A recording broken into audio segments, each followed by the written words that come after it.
In the investment world, it involves an enormous amount of high IQ people trying to be more skillful than normal. You can hardly imagine another activity that gets so much attention.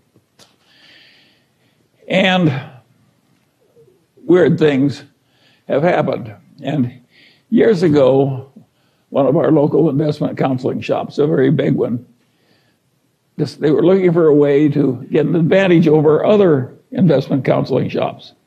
And they reasoned as follows.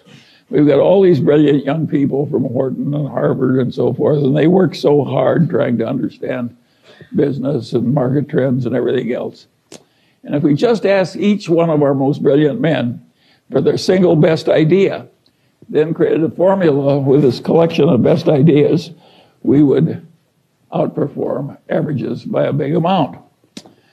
And that seemed plausible to them because they were ill-educated. That's what happens when you go to Harvard and Wharton. And so they tried it out, and of course it failed utterly. So they tried it again, and it failed utterly, and they tried it a third time, and it also failed. And of course what they were looking for is the equivalent of the alchemists of centuries ago who wanted to turn lead into gold. They thought if you could just buy a lot of lead and wave your magic wand over it and turn it into gold, that would be a good way to make money. Well, this counseling shop was looking for the equivalent of turning lead into gold, and of course it didn't work.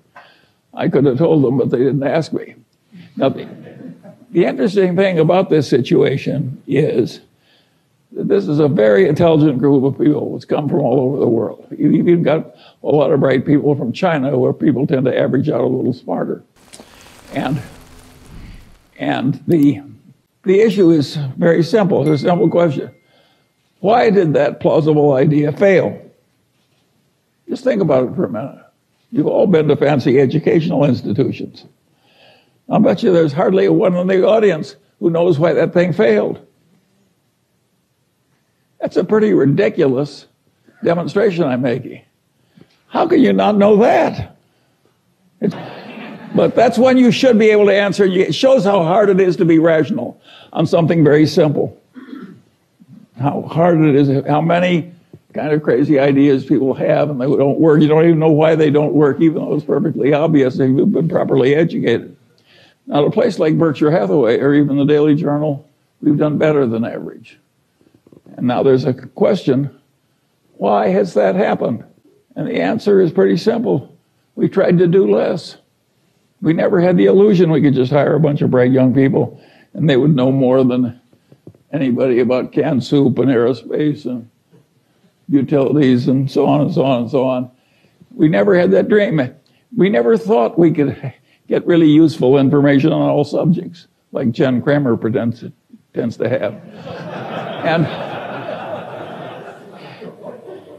And we always realized that if we worked very hard, we could find a few things where we were right, and that a few things were enough, and that was a reasonable expectation. That is a very different way to approach the process.